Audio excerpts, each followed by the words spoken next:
Alright, Salaki. Yeah, I wanted to get into the will of the Lord, because yesterday's video we did Lord's will, I can do a video every day. That's the goal. Adawan Ratazar, right? And that's what we're gonna get into, Lord's will, right? Because yesterday we went into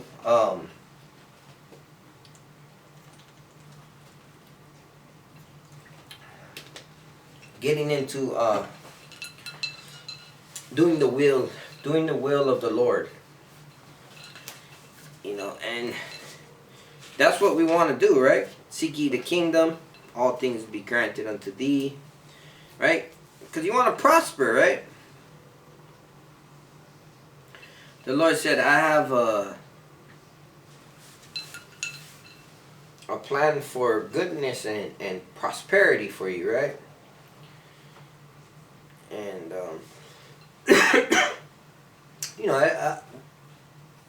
end all be all, we all want the kingdom, right? We all want the kingdom.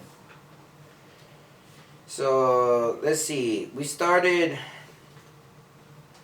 Thursday at sundown. So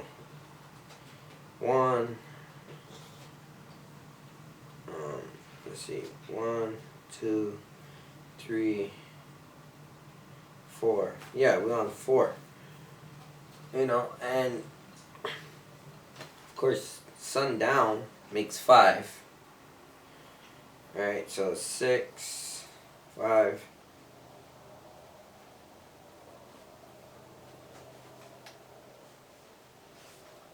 6, 7, 8. So the 20th. We go to the 20th, and then new moon is Wednesday, Thursday. So we got a double high holy day, right? Feast of dedication, new moon. So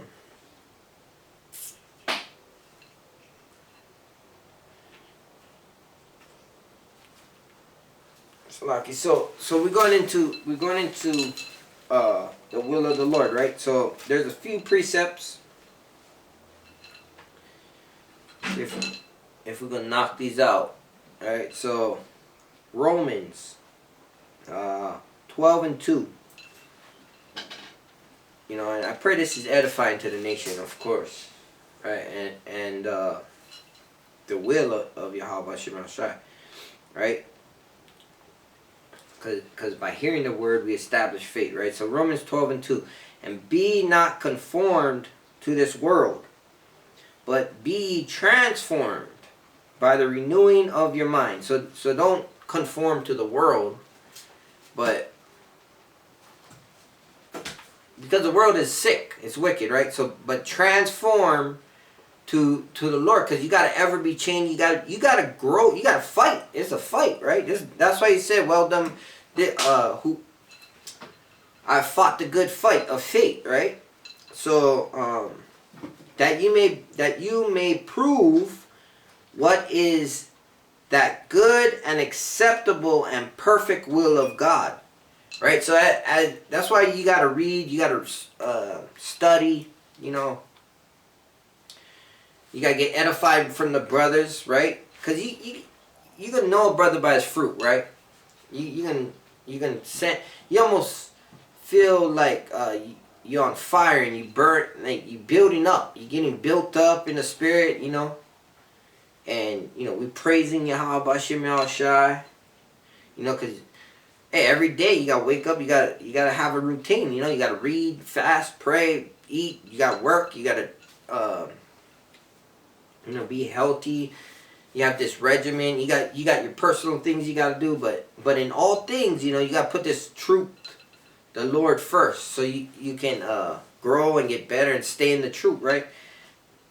Next precept is 1 Thessalonians 5, verse 18. In everything give thanks, for this is the will of Yahweh in Hamashiach Yahweh Shai concerning you. So in everything, right, even your trials, he said, I rejoiced in my trials, right? So in everything we're giving thanks. You know, just like prayer, you don't pray just when you need the Lord. You pray without ceasing, right? I think King David said he prayed 7 times daily. You know, and that's innumerable. That's just innumerable. Hey, come on, praise the Lord. Before I wake up, before I open my eyes, I'm saying a prayer. How about I'm asking the Lord, right? You know, I go shower, I pray. Go get ready for my day before I drive out, talking to the Lord, right? And you know, you gotta reverence the Lord. You know, when you speaking, you should be bowing down on your knees to the east in your closet and stuff. You know, not a showboating, but also, you know, say sometimes you could pray in your head. You know, how about Shemel Shai?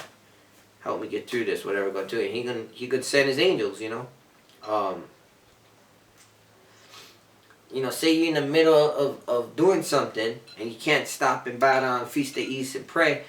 You know, I say this. I say,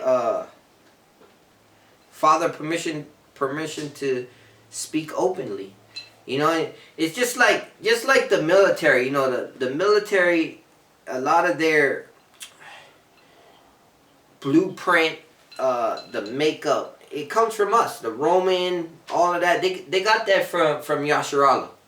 Because we're the warriors. Our nation is a nation of warriors. Our God is a man of war. When we went to battle, people was fearful because they knew they were messing with God's nation, right? But our people lack that luster now. They lack that faith. They lack the faith of God. They come out on their own accord. They're fighting for their own accord. They're not even fighting. They're not standing up for Yahweh Shem Shai and fighting. If not, you know, the Lord would you know, what I was saying, if not, you know, the kingdom would be established. But that's kind of like where we're going.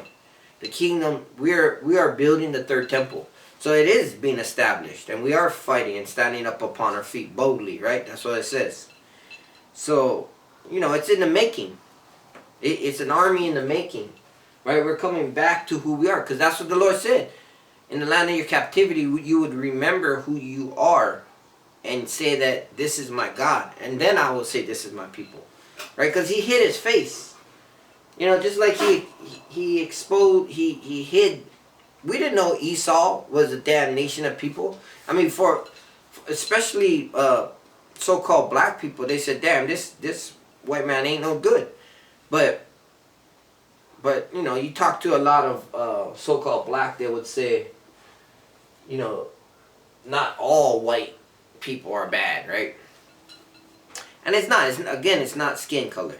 It's a bloodline, but it predominantly is, right? So, you know, the point is that the man of perdition was hid, just like the Lord hid his face, right? Until he was ready to expose the man of perdition. And then you get a falling away because people are like, no, there's some people good. You know, you get those people who are just, that's the stumbling block. Instead of them caring for their salvation and their family and their people, they want to love everybody else but can't even love their own damn children. You know what I mean?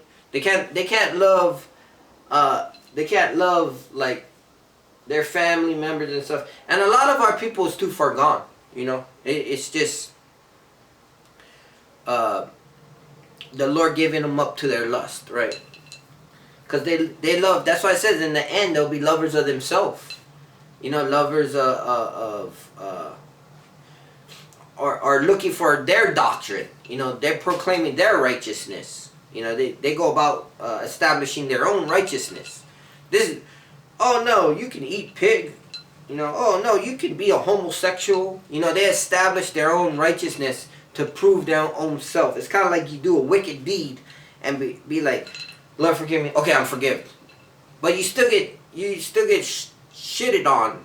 But you, in your mind, you're so reprobate, you're so void of God's judgment that you're like, no, I'm good. You know, you're going through life, and that's where you get the proud. You know, that's where you get the wicked, right? Because they profess to be godly, with their mouth, but their mind is far from God.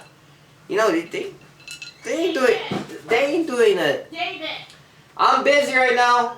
They ain't doing a damn thing out the book. You know, and we go through A, B, and C and show them. This is what you got to do, right? No. Wait a minute. So now the book's a lie. Now God's a lie. Now, you know. Basically, why are you even going to church? So basically, even the churches, right? They twist it. They twist it somehow. They'll twist, especially Paul's epistles. They'll twist it and be like, you can go eat whatever you want, do whatever you want. But when out of Paul's own mouth, he said, do we forsake the law? God forbid we establish the law. You know what I mean? So they neglect all the ones that profess what you got to do, which is statute, laws, and commandments. They neglect it so they can do their own statute, laws, and commandments. So they make God a liar, and then they make only the ones they want to hear true, right? If I ask you something and you're not telling me what I want to hear, you're wrong.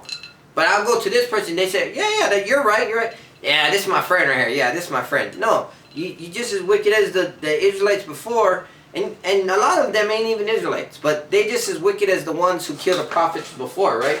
These are the same prophet killers that got Yahushua blood on them and said, crucify him. You know? 1 Thessalonians, I may have to do another part on this, but chapter 4, verse 3, for this is the will of Yahweh, Ba'ashem Yahushai, even your sanctification, even your cleansing, that you should abstain from fornication. Right? So sexual immoralities, right?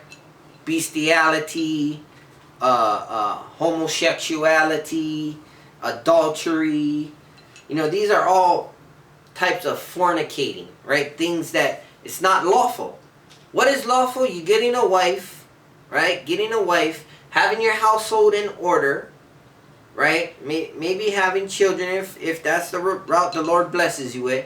Having your household in order and establishing, building your house on the statute, laws, and commandments of the Most High.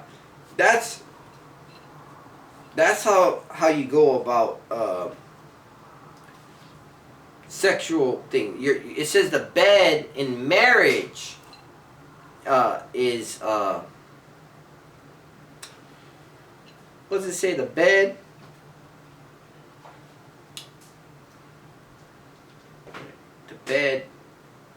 in marriage. Let me get it 1 second, because I can paraphrase most things, but I don't want to mess things up, right? You can't add or take away, because then you're going to confound the people, and then Satan is in the midst. You know, you got to make sure what you're saying is thus saith the Lord, right? And you confound yourself. You know, that's a scary thing. The Lord said the deceiver and the deceived is mine. Right? The bed is honorable. That's what it says. The bed in marriage is honorable. That's respectable. Right? The Salaki is undefiled. The bed is undefiled, man. That's a beautiful thing. Because defiled is nasty, you know. And we in Hebrews, I think it was Hebrews. So this is Hebrews 13, verse 4. Marriage is honorable in all, and the bed undefiled. Right? So in marriage is how you go about in sex. Right? But whoremongers and adulterers, God will judge. Right? Whoremongering, and a brother brought it out, is not just, a lot of brothers say, oh, whoremongering is you selling women, you being a pimp. No.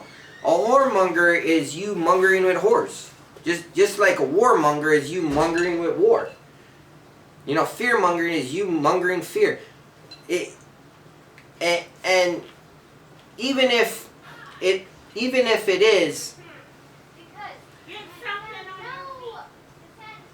even if it is being, hold on, Salaki, 1 second. Hey, can you close this window? Can you close this window, please? So even if you want to go that route and say that that fear, that whoremongering is, you know, being a pimp technically, concupiscence is a sin as well, right? So that's sexual desire.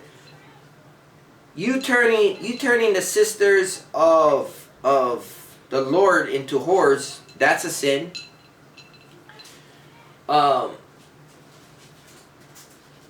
You know, and you dealing not decency, not in decency and order is you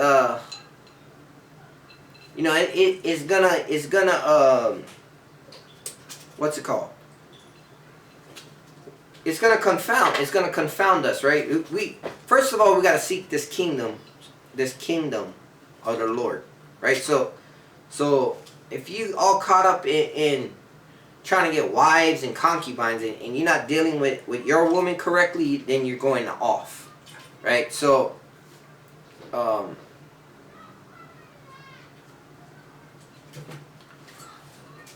let's see, we're gonna finish this. Whoremongers and adulterers God will judge, right? So again, if you're getting judged and you fight falling in this fire, and it's a tribulation rather than a trial, right? You getting vexed and you can't get out of this mess, then you got to reassess and what does it say, to Salaki, basically judge yourself before you get judged. You know, do a reassessment of yourself. Alright, so I'm gonna jump down to Salaki. Let's see where we at.